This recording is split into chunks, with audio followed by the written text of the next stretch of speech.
पूर्व मुख्यमंत्री धूमल जी, केंद्र में मंत्रिपरिषद के मेरे सहयोगी अनुराग जी, संसद में मेरे साथी श्री सुरेश कश्यप जी, किशन कपूर जी, बहन इंदु गोस्वामी जी और हिमाचल के कोने कोने से यहां पधारे मेरे प्यारे भाइयों और बहनों,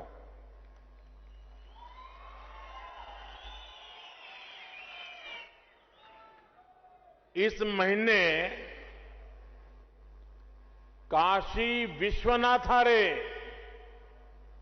दर्शन करने बाद आज इस छोटी काशी मंज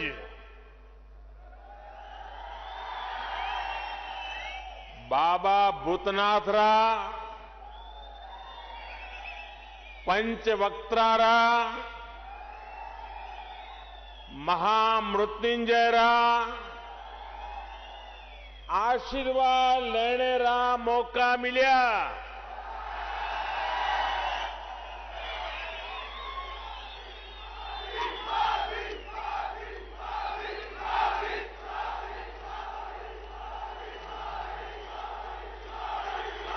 देवभूमि रे सभी देवी देवतियां जो मेरा नमन। साथियों,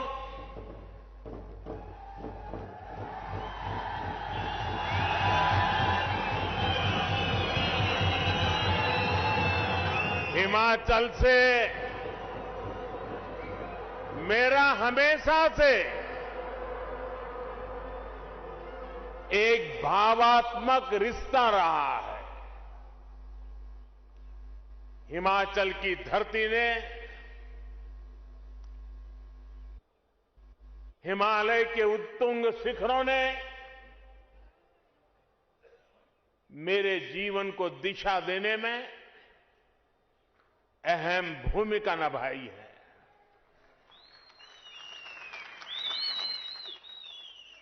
और आज मैं जब आपके बीच आया हूं और मैं जब भी मंडी आता हूं तो मंडी री सेपू बड़ी, कचौरी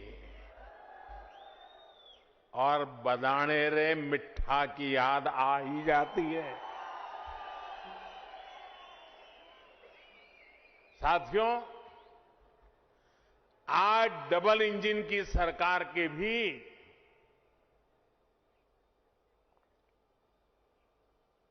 4 साल पूरे हुए हैं। सेवा और सिद्धि के इन 4 सालों के लिए हिमाचल के जनता जनार्दन को बहुत बहुत बधाई देता हूं। और इतनी बड़ी तादाद में और ऐसी कड़ाके की ठंड में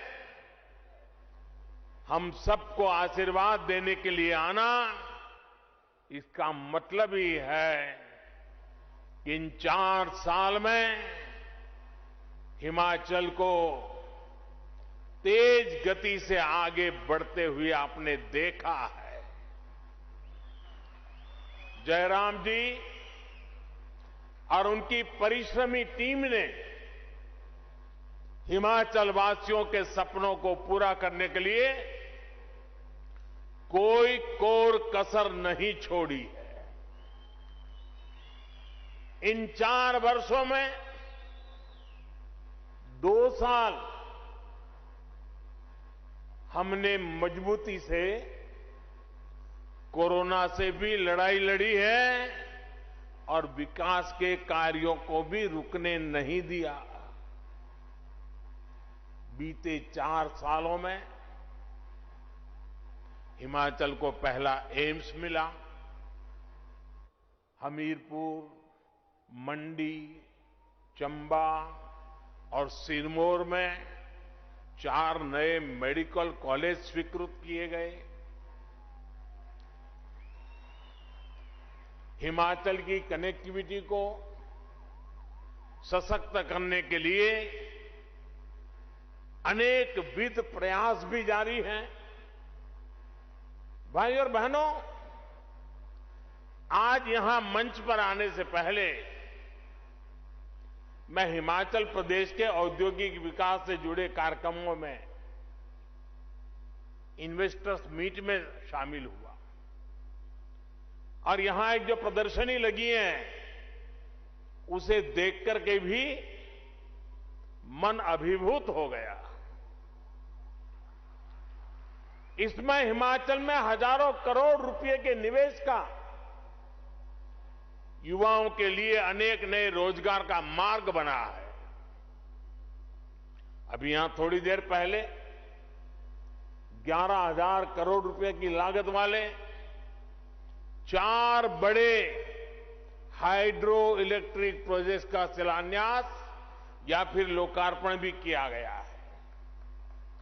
इनसे हिमाचल की आय बढ़ेगी और रोजगार के हजारों अवसर भी बढ़ेंगे।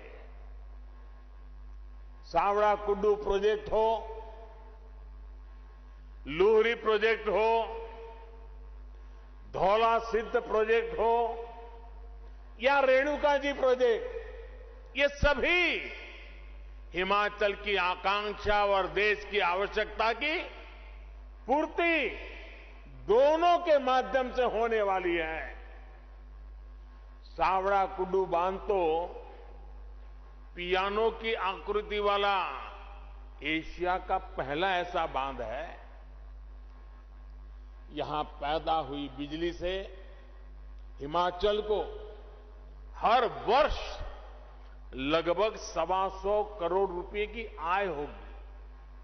साथियों, श्री रेणुका जी हमारी आस्था का अहम केंद्र है। भगवान परशुराम और उनकी मां रेणुका जी के स्नेह की प्रतीक इस भूमि से आज देश के विकास के लिए भी एक धारा निकली है।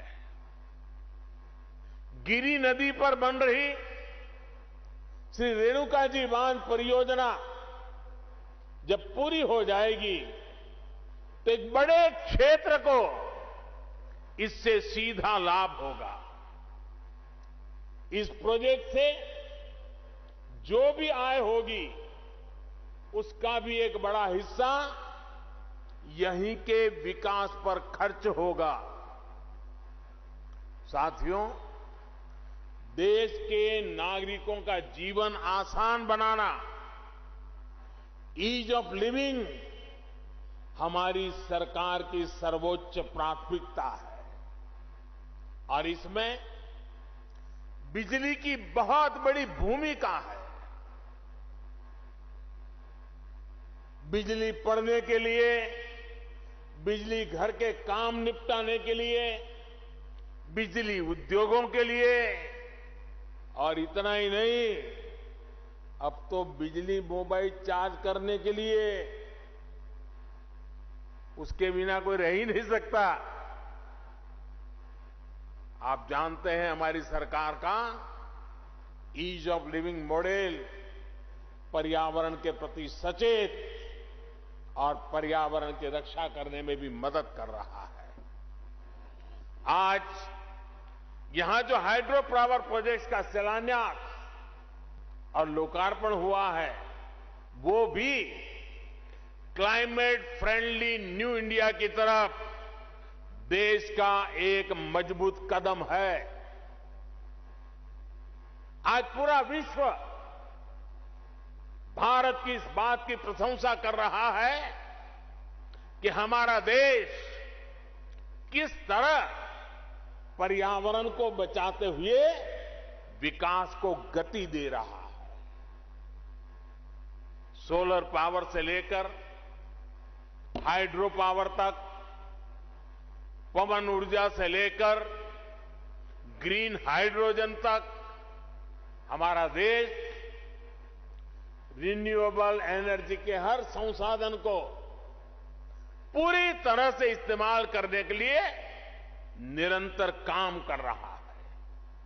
मकसद यही है कि देश के नागरिकों की ऊर्जा जरूरतों को पूरा करने के साथ पर्यावरण की भी रक्षा हो और भारत अपने लक्ष्यों को किस तरह प्राप्त कर रहा है उसका एक उदाहरण देश की बढ़ती इंस्टॉल इलेक्ट्रिसिटी कैपेसिटी भी है। साथियों, भारत ने 2016 में ये लक्ष्य रखा था कि वो साल 2030 तक अपनी इंस्टॉल इलेक्ट्रिसिटी कैपेसिटी का 40% नॉन फोसिल एनर्जी सोर्स से पूरा करेगा। आज हर भारतीय को इसका गर्व होगा कि भारत ने अपना ये लक्ष्य इस साल नवंबर में ही प्राप्त कर लिया है। यानी जो लक्ष्य 2030 का था, भारत ने वो 2021 में ही हासिल कर लिया। ये है आज भारत के काम करने की रफ्तार, हमारे काम करने की रफ्तार। साथियों, पहाड़ों को प्लास्टिक की वजह से जो नुकसान हो रहा है, हमारी सरकार उसे लेकर भी सतर्क है। सिंगल यूज प्लास्टिक के खिलाफ देशव्यापी अभियान के साथ ही हमारी सरकार प्लास्टिक वेस्ट मैनेजमेंट पर भी काम कर रही है। प्लास्टिक कचरे को रिसाइकिल करके आज उसका इस्तेमाल सड़क बनाने में हो रहा है। आज आपसे बात करते हुए मैं हिमाचल आने वाले देश के कोने कोने से लोग यहां आते हैं। हिमाचल आने वाले सभी पर्यटकों से भी आग्रह करना चाहता हूं, हिमाचल को स्वच्छ रखने में, प्लास्टिक और अन्य कचरे से मुक्त रखने में पर्यटकों का भी दायित्व बहुत बड़ा है। इधर उधर फैला प्लास्टिक, नदियों में जाता प्लास्टिक हिमाचल को जो नुकसान पहुंचा रहा है, उसे रोकने के लिए हमें मिलकर प्रयास करना होगा। साथियों, देवभूमि हिमाचल को प्रकृति से जो वरदान मिला हुआ है, हमें उसे संरक्षित करना ही होगा। यहां टूरिज्म के साथ ही औद्योगिक विकास की भी अपार संभावना है।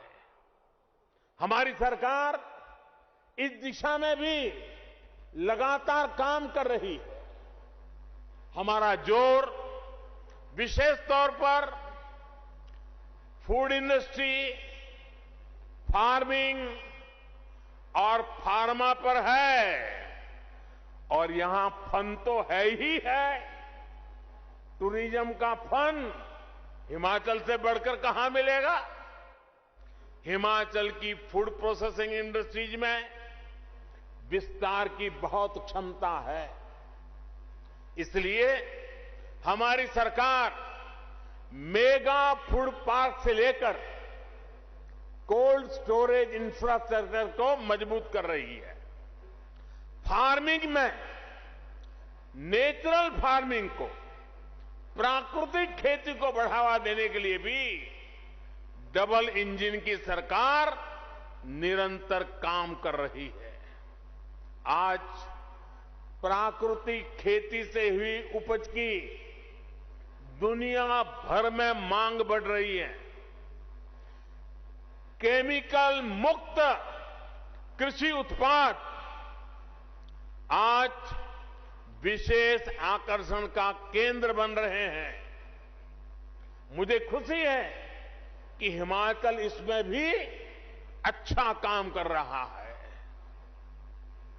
राज्य में अनेक बायो विलेज बनाए गए हैं और मैं आज विशेष रूप से हिमाचल के किसानों का हृदय से अभिनंदन करना चाहता हूं कि उन्होंने प्राकृतिक खेती का रास्ता चुना है। मुझे बताया गया करीब करीब 1.5 लाख से ज्यादा किसान इतने छोटे से राज्य में और बहुत ही कम समय में केमिकल मुक्त प्राकृतिक खेती के रास्ते पर चल पड़े हैं। और मैं आज अभी प्रदर्शनी में प्राकृतिक खेती के उत्पाद देख रहा था। उसकी साइज भी इतनी लुभावनी थी, उसके रंग रूप इतने लुभावने थे। मुझे बहुत खुशी हुई। मैं हिमाचल के किसानों को इस बात के लिए हृदय से अभिनंदन करता हूं और देश भर के किसानों को आग्रह करता हूं कि हिमाचल ने जो रास्ता चुना है, यह रास्ता उत्तम किसानी का एक उत्तम मार्ग है। आज जब पैक फूड का चलन बढ़ रहा है तो हिमाचल इसमें बहुत बड़ी भूमिका निभा सकता है। साथियों, हिमाचल प्रदेश देश के सबसे महत्वपूर्ण फार्मा हब में से एक है। भारत को आज फार्मेसी ऑफ द वर्ल्ड कहा जाता है, तो इसके पीछे हिमाचल की बहुत बड़ी ताकत है। कोरोना वैश्विक महामारी के दौरान हिमाचल प्रदेश ने न सिर्फ दूसरे राज्यों बल्कि दूसरे देशों की भी मदद की है। फार्मा इंडस्ट्री के साथ ही हमारी सरकार आयुष इंडस्ट्री, नेचुरल मेडिसिन से जुड़े उद्यमियों को भी बढ़ावा दे रही है। साथियों, आज देश में सरकार चलाने के 2 अलग अलग मॉडल काम कर रहे हैं। एक मॉडल है सबका साथ, सबका विकास, सबका विश्वास और सबका प्रयास। वहीं दूसरा मॉडल है खुद का स्वार्थ, परिवार का स्वार्थ और विकास भी खुद के परिवार का है। अगर हम हिमाचल में ही देखें तो आज पहला मॉडल, जिस मॉडल को हम लेकर के आपके पास आए, वह मॉडल पूरी शक्ति से राज्य के विकास में जुटा हुआ है। इसी का परिणाम है कि हिमाचल ने अपनी पूरी वयस्क जनसंख्या को वैक्सीन देने में बाकी सबसे बाजी मार ली है। यहां जो सरकार में है वो राजनीतिक स्वार्थ में डूबे नहीं है, बल्कि उन्होंने पूरा ध्यान हिमाचल के एक एक नागरिक को वैक्सीन कैसे मिले इसमें लगाया है। और मुझे एक बार वर्चुअली इस काम में जुटे लोगों से बात करने का सौभाग्य मिला था। बड़ा प्रेरक, एक एक की बात इतनी प्रेरक थी। भाइयों बहनों, हिमाचल के लोगों के स्वास्थ्य की चिंता थी, इसलिए दूर दराज के क्षेत्रों में भी कष्ट उठा करके भी सबने वैक्सीन पहुंचाई। ये हमारा सेवा भाव, लोगों के प्रति दायित्व का एहसास है। यहां सरकार ने लोगों के विकास के लिए अनेक नई योजनाओं को लागू किया है और केंद्र सरकार की योजनाओं का भी बेहतर तरीके से विस्तार कर रही है। ये दिखाता है कि हिमाचल सरकार को लोगों की, गरीबों की कितनी चिंता है। साथियों, आज